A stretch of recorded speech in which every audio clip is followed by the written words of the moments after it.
Hello and welcome to another series of videos on statistics. This time we'll be talking about linear multiple regression. I've done tutorials on how to run linear multiple regression before, but I'm trying to record updated videos because there have been some updates in terms of the software that we are using, so might as well try to update the videos and kind of share a fresh take on how to run linear multiple regression. So this series would include one, running the analysis using JASP. Second, how to prepare the APA formatted tables. And then third, how to write a simple result. And then fourth, let's see if our AI tools can help us in teaching us how to write a report for linear multiple regression. So before I continue, I'm inviting everyone to please subscribe to my channel. Please join the 10% of the people who are subscribed. About 90% of the people who are watching these videos and tutorials are not subscribed. So if you appreciate what I'm doing, I'm inviting you to subscribe, and while you're at it, please like the video as well. Okay, so when do we use linear multiple regression as a statistical analysis? Typically, linear multiple regression is used when you are testing a model wherein you have a single outcome being predicted by a number of predictors. So for example, the model that we will test is this model. So the outcome variable is academic dishonesty, and we want to know, using a certain theoretical framework, the theory of planned behavior, if a specific set of variables, particularly attitude towards academic dishonesty, subjective norms regarding academic dishonesty, and perceived behavioral control, can they collectively and individually predict academic dishonesty. Now, specifically, we use linear multiple regression when the measurement of these variables are interval measures, such as scores. Linear multiple regression can also accommodate, without any problem, dichotomous categorical variables. But for our specific example today, all of these variables are measured as continuous variables, specifically having an interval scale. So this is our data set. Again, the software that I'm using is JASP. It's an open source software that you can download and install in your devices. So as you can see here, it's very basic. We have the variables. Academic dishonesty is our outcome variable, and our predictor variables are attitude, subjective norms, and behavioral control. You can see also that the measures for these variables are continuous. No, they are scores. Before we get to the actual multiple regression, as always, we have to perform some preliminary analysis, particularly descriptives. So let's run our descriptive statistics. As always, my sequence of entering variables would be the outcome variable first, followed by the predictors.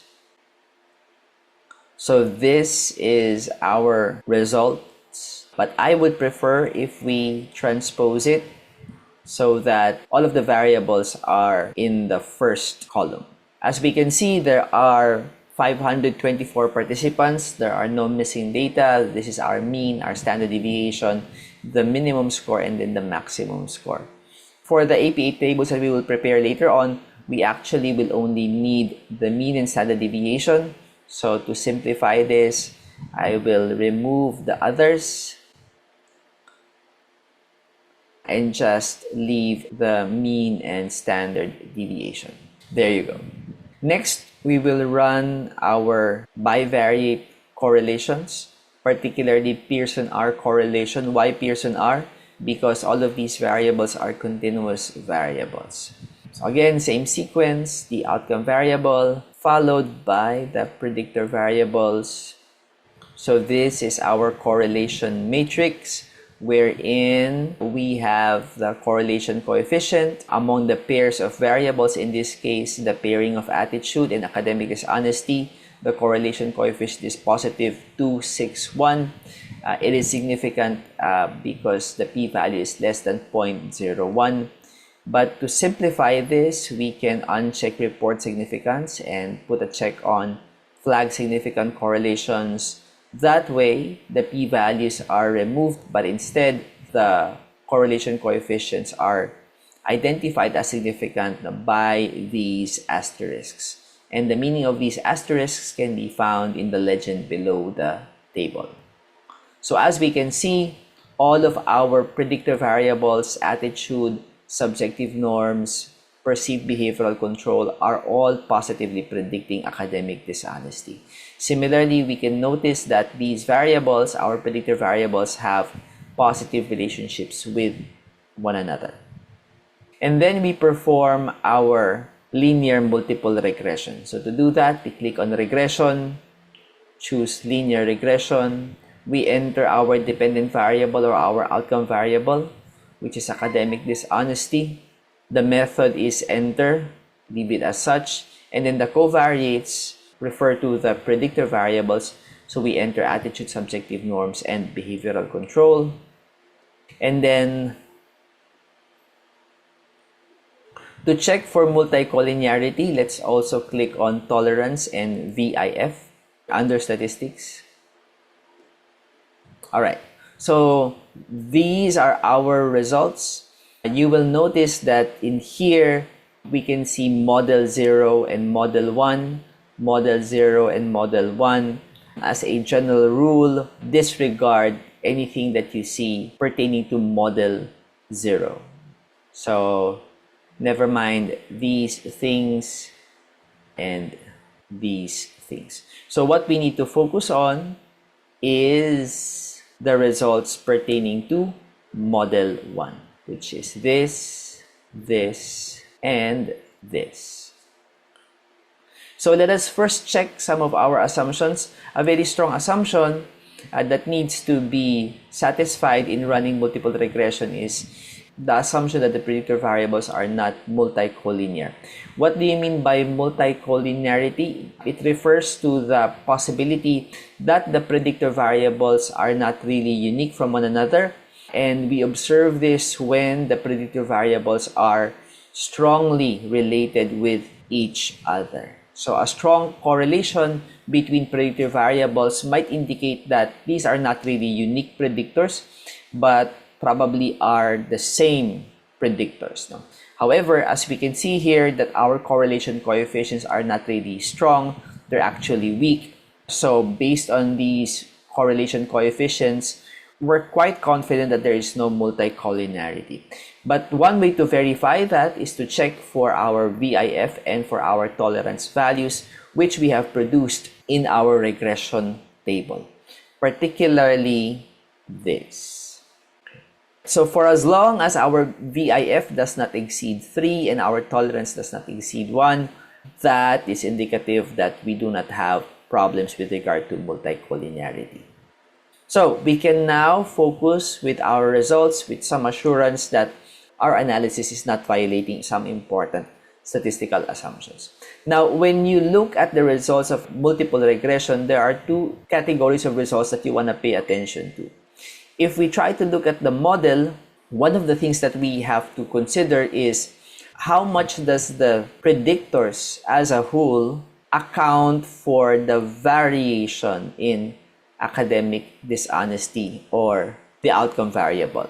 And that can be revealed in the results which says model summary. So that collective impact is reflected on these values. What are these values? So the first one is capital R, or the multiple correlation coefficient. So the multiple correlation coefficient basically is the relationship of all of these predictors as a collective on the outcome variable. So that's multiple correlation coefficient. The next value, R squared, refers to variance explained. And this is an important statistic. So variance in what? No? Variance in academic dishonesty that is explained by the variability among these three predictor variables. So what is variance explained? So let's imagine a group of students. So within this group of students, so some have higher academic dishonesty, some have lower academic dishonesty, and some have an average level of academic dishonesty. So basically, what I'm trying to say is that there is variability in terms of academic dishonesty. And what are the reasons why some have higher, some have lower, some have average academic dishonesty? It might be because of differences also in other things. Now, for example, traits. People are different in terms of traits. Some traits kind of predispose more people to be more academically dishonest, and then the same traits, having less of that trait, might lead to individuals performing less academic dishonesty. What trait might be associated with academic dishonesty? For example, impulsivity. So we might suspect theoretically that people who are more impulsive, they want to gain rewards more immediately, are probably more susceptible to academic dishonesty. Not always, but there might be a tendency. And people who are less impulsive probably are less likely to be academic dishonest. So that pattern is suggesting that the reason why some people are more or less academically dishonest is because people are also more or less impulsive. And there are other possible reasons. Another one would be, for example, the level of desperation. Let's say, for example, some people are less desperate, some people are more desperate. Hypothetically, if people are more desperate, they have certain environmental circumstances that might force them to be more academically dishonest. So that variability or that differences among these students might also determine the variability of academic dishonesty.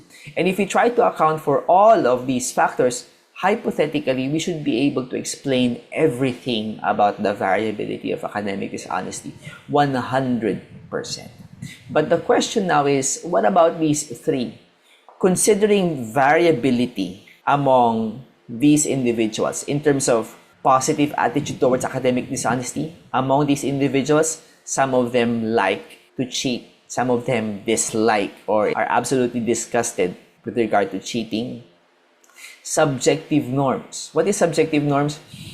If I consider my friends, are they approving of the behavior? Some of these individuals might perceive their peers as also cheating, and therefore that might suggest higher subjective norms. But some of them might perceive their peers as against cheating, so that would suggest lower subjective norms. And what about behavioral control? Behavioral control refers to the degree to which you think you can perform something. Some individuals here thinks that they can cheat without being caught, whereas others here might perceive that it's kind of difficult to cheat, now because, let's say, for example, the teacher is very strict in monitoring things like this. So variability among those three could determine whether or not an individual will cheat or not. But the question is, out of 100%, how much can these three account for the variability in academic dishonesty? And that can be deduced. I don't know if deduced is the right term. And that can be determined based on the results, particularly variance explained. So to better appreciate this value, it would be best to convert this into percentage. So what is the percentage form of 0.288? The percentage form of this is 28.8%. So that means to say that 28.8% of the variability in academic dishonesty can possibly be accounted for by the variability in attitudes towards academic dishonesty, subjective norms, and behavioral control. Now, what about adjusted R-squared? So adjusted R-squared is also a measure of variance explained. The only difference is that R-squared represents a measure of the variance, particularly in the sample data. But we know that the variability in the sample is not the same as the variability in the actual population. And adjusted R-squared adjusts for that. So this measure of variance is an estimation of what might the actual variance be in the population, as opposed to what is actually happening in the current sample. And that's why in reports, oftentimes scholars report the adjusted R squared as a measure of variance instead of the R squared. Now, the question is this measure of variance explained? Is it significant? Is it meaningful? And the comparison to this would be zero variance explained.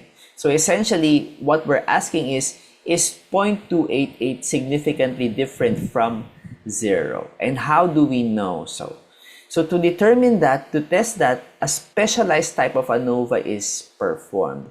And this p-value tells us whether or not this measure of variance is significantly different from 0 or otherwise.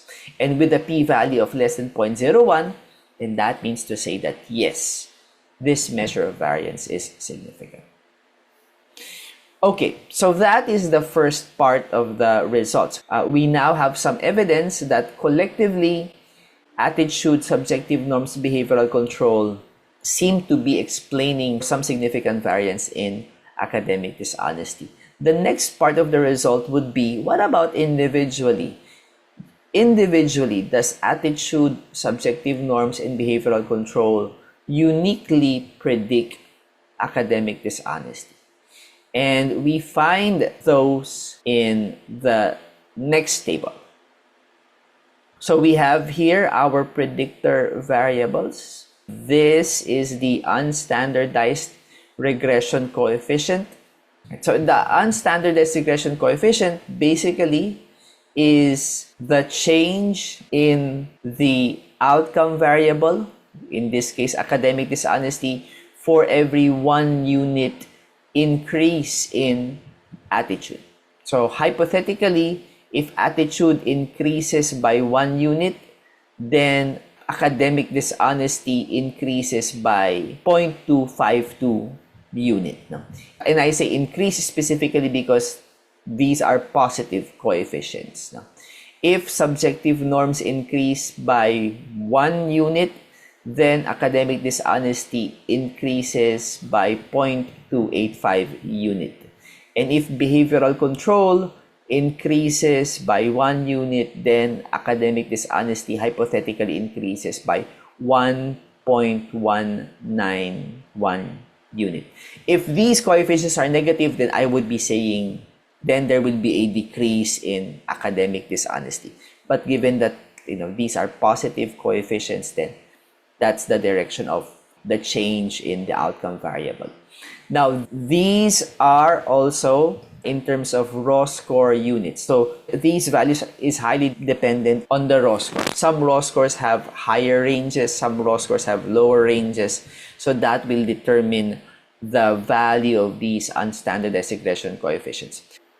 So it might be that these values are based on different scales, which makes them difficult to compare from one another. So for us to be able to compare them with one another, we have to convert them into the same scale. And that is the purpose of the standardized regression coefficients. So these values are similar to the unstandardized coefficients. The only thing different is that in here, there is an assumption already that all of these measures are using the same scale. So this is the standard error. So remember that this is an estimation, and that around this estimation, this could be plus minus the standard error. By the way, before we continue, the notation for the unstandardized regression coefficient is B, and then the statistical notation for the standardized regression coefficient is the Greek letter beta. Now, similar to the variance, the question is, are these standardized regression coefficients significant? Specifically, are they significantly different from 0? And so what do? we perform a specialized type of t-test, and based on the t-test, we determine whether or not these standardized regression coefficients are significantly different or practically the same as 0. And the results here, given that all of our p-values are less than 0.001, is that these values are indeed significantly different from 0, which suggests that these predictors all have unique contribution to academic dishonesty. What p-value suggests non-significance? A p-value that is larger than your alpha level. So let's say, for example, you set your alpha at 0.05 and then your p-value is 0.07, then that means to say that the standardized regression coefficient is practically the same as 0. That suggests that whatever that variable is, it's not a significant predictor of the outcome variable. So I hope that you are familiar with that because that's elementary statistics.